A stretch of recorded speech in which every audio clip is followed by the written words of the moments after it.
Mara gets home with groceries she doesn't need. It's not a big apartment building. Just one of those tired hallway complexes, beige walls, old carpet, the kind of place where every door looks the same. Her key sticks. She jiggles it, annoyed. Then she sees it. A small, padded envelope on the floor, tucked neatly against her door like it's been placed with care. No postage stamp, no return address. Just her name. Handwritten. Spelled right. Mara freezes. The groceries cut into her fingers, and she doesn't even feel it. She leans down slowly, like the air might snap if she moves too fast. She picks it up with 2 fingers. It's heavier than it should be. Her throat goes tight. Inside her apartment, she locks the door, then locks it again, like the second click will change reality. She sets the envelope on the kitchen counter and stares at it. Her phone buzzes. Spam call. She ignores it. She reaches for scissors, changes her mind, uses a butter knife. Stupid. Careful. Quiet. The seam opens. Something metal rolls out and taps the counter with a sound that makes her chest jump. A cheap ring, bent, not broken. Bent like it fought. Mara's face drains. Because she knows the ring. She hasn't seen it in years, but her body remembers it like a bruise remembers a fist. She whispers, "No." And the ring just sits there, patient, like it never left. Mara doesn't sit. Sitting makes it real. She paces her tiny kitchen, ring on the counter like a camera watching her. Her finger hovers over Jonah's name, then Ethan's, then Lucas. She calls Lucas first. 1 ring. 2. He answers on the 3rd like he was already awake. Mara, she hates how calm he sounds. Like he's practiced at this. "There's something here," she says. Her voice cracks on. "Here." Silence on the line, but not confusion. "Just wait." Lucas asks, "What is it?" Mara swallows. "A ring." Another pause. Longer. When Lucas speaks again, his voice is lower. Bent. Mara's eyes sting. "Yes." Lucas exhales through his nose like he just got punched without being touched. "Don't touch it with your bare hands," he says. Mara laughs once, sharp and ugly. "Why? So fingerprints don't ruin the evidence?" Lucas doesn't answer that. He says, "Call Jonah. Call Ethan. Tell them not to be alone tonight." Mara grips the phone hard. "Lucas? Is it him?" Lucas doesn't say a name. He only says, "It's the night coming back." Mara stares at the ring, and for the first time in years, she understands something clean and horrible. They didn't bury the past. They rented it, and the lease just ended.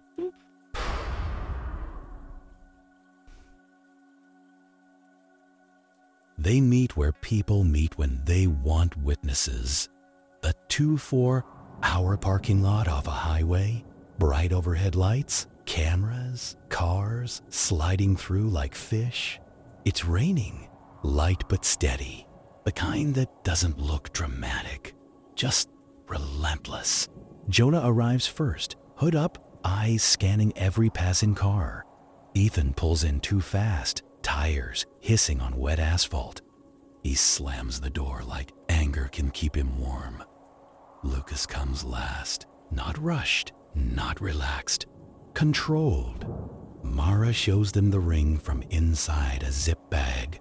Ethan's face twists like he's swallowing something sour. Jonah whispers, "That's not possible." Lucas watches their reactions like he's counting heartbeats.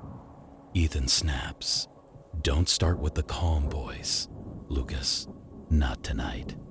Lucas says, it's possible because we made it possible. Nobody replies, because they all hear what he really means. Mara asks, who would send it? Jonah's eyes flick up, panicked. Don't say it.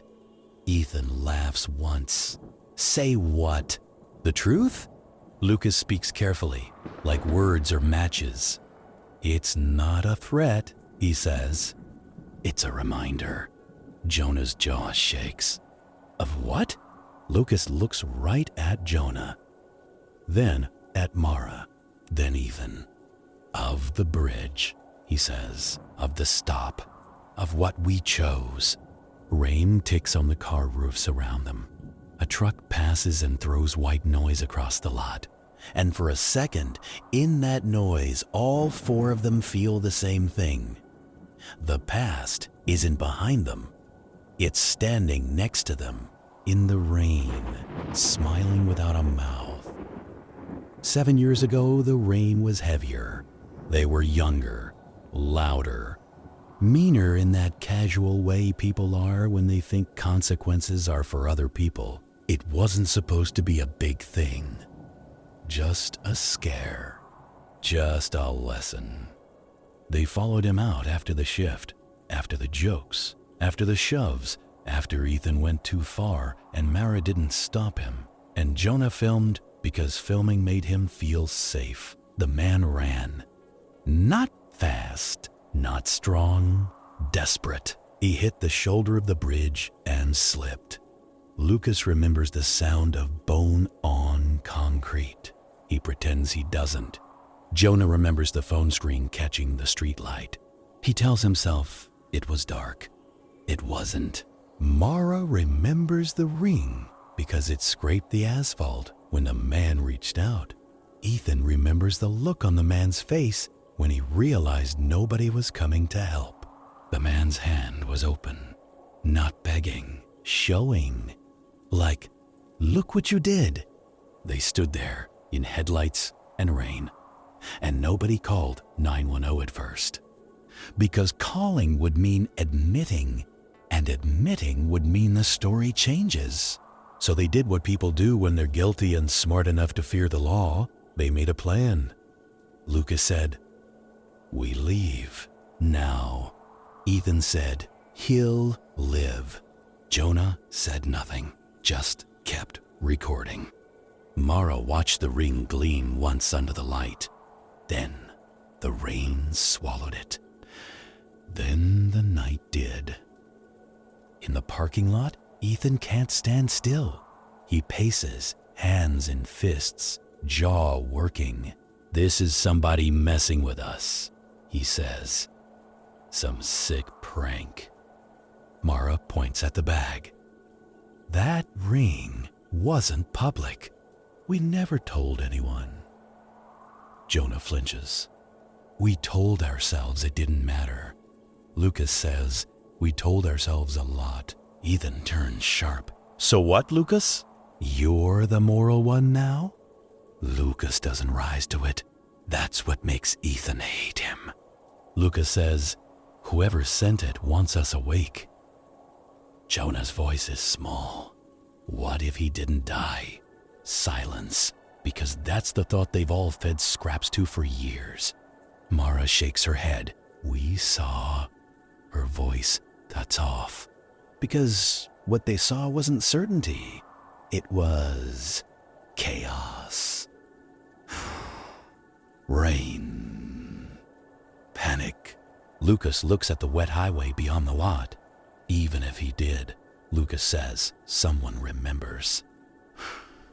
Ethan laughs again, but it's hollow. Who? A ghost? Lucas finally looks Ethan dead in the face. A witness, he says, or the man himself. Jonah whispers, then why now? Lucas answers, because we got comfortable. Rain keeps falling, cars keep moving. And the reminder, whatever it is, feels close enough to fog the windows of their breath. They move to a diner because diners feel safe. Bright booths, old coffee smell, people minding their business. They sit like strangers pretending they're not a family. Mara slides the ring bag across the table. A waitress refills coffee without looking too long at their faces. Jonah says, "We should go to the police." Ethan snaps. "And say what? Hi, officer, 7 years ago we..." Mara cuts in. "Lower your voice." Ethan leans in anyway. "No." "Say it. Say what we did." Mara's eyes shine. "We didn't mean..." Ethan slaps the table. Not hard, but enough don't. People glance over, then decide not to care. The world always decides not to care. Lucas watches the door mirror. Not paranoid, prepared. Jonah whispers, "We can't be the bad guys." Lucas finally speaks. We already were." For one night. Jonah's lips tremble. "It was a mistake." Lucas shakes his head once. A mistake is spilling coffee. Mara inhales like she's choking.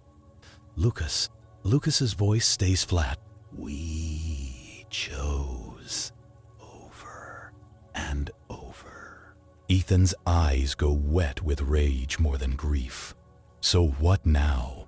Lucas looks at the ring bag. "Now," he says, "we find out what the reminder wants." And the second he says that, Mara understands the trap. Even talking about it is participation. Jonah can't stop staring at the ring, like it's a magnet, like it's a question. He reaches for the bag. Lucas catches his wrist, soft, firm. Jonah jerks back, embarrassed. "What?" Lucas says. "That's how it works." Ethan scoffs. "You don't know how it works." Lucas leans closer. "I know patterns," Mara whispers. "What pattern?" Lucas speaks like he's reading a report. Only he can see. "It gives you something from that night," he says. "Something you recognize. Something you want to explain." Jonah swallows. "So?" Lucas's eyes are tired. "So you touch it. You engage. You confirm." Ethan's voice is sharp.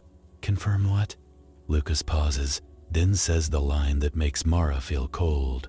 "That you remember." Outside the diner window, headlights smear across wet glass. The waitress drops a spoon behind the counter. Metal clink, too loud. Jonah flinches like it was a gunshot. Mara looks at the bag like it's alive. Ethan mutters, "We should burn it." Lucas says, "Then you're doing the same thing again." Ethan's nostrils flare. Lucas adds, quieter, covering up. Silence. Because they all know he's right. Because they've practiced this exact silence before. Ethan leaves first. He says he needs air, but it's really this. He can't stand being seen as guilty. He drives to a hardware store because it's bright, busy, normal. A place where men buy control. Fluorescent lights. Clean aisles. Tools and boxes promising solutions. Ethan walks fast, pretending he's shopping. His phone buzzes. Lucas calling. He ignores it. He turns into an aisle of light fixtures and stops. Because on the shelf between two boxed lamps is another ring. Same cheap metal, same bend. Placed like someone arranged it. Ethan's skin prickles. He looks up and down the aisle. Nobody watching him. That's worse. His anger rises like it always does when fear tries to speak. He grabs a box, slams it back. A worker appears at the end of the aisle. "Sir, you okay?" Ethan smiles. Wrong. Fine. The worker takes a half step back instinctively. That tiny retreat hits Ethan like shame. Ethan's hand goes toward the ring. Then he stops, because Lucas's voice echoes in his head. Confirm. Ethan breathes hard, staring at it, and for the first time, anger fails him. Because the reminder isn't scared of loud men. It's patient. It waited 7 years. It can wait 7 more seconds. Ethan backs away, leaves the cart, walks out like the building is on fire. Jonah goes home and does the thing he swore he'd never do again. He opens the hidden folder, not because he wants to watch, because he needs proof it's gone. His laptop fan whines like a nervous animal. He types the password with shaking hands. The folder loads, and the file name is different. He doesn't remember renaming it. His stomach drops. He clicks. Black screen. Audio first. Rain, breathing, a distant car. Then video. Shaky. Headlights. Concrete shoulder. And the man's voice. Not screaming, laughing, like he can't believe what's happening. Jonah's throat tightens. He pauses. His own reflection stares back in the dark screen like a stranger. Then a notification pops up. No sender name, no number. Just play. Jonah slams the laptop shut like it bit him. He sits there, sweating, hearing the rain from that night inside his living room. He whispers, "I deleted it." His phone buzzes again. A calendar alert. Blank title. Today. Now. Jonah doesn't cry. He just holds his head in his hands and rocks slightly like a child. Because the reminder isn't showing him the past. It's showing him that the past has been watching him too. Lucas doesn't run errands. Lucas doesn't distract himself. Lucas sits in his apartment with the lights off, listening to the building breathe. He's the only one who never fully forgot. Not because he's noble, because guilt stuck to him like smoke. He opens a drawer and pulls out a zip bag of his own.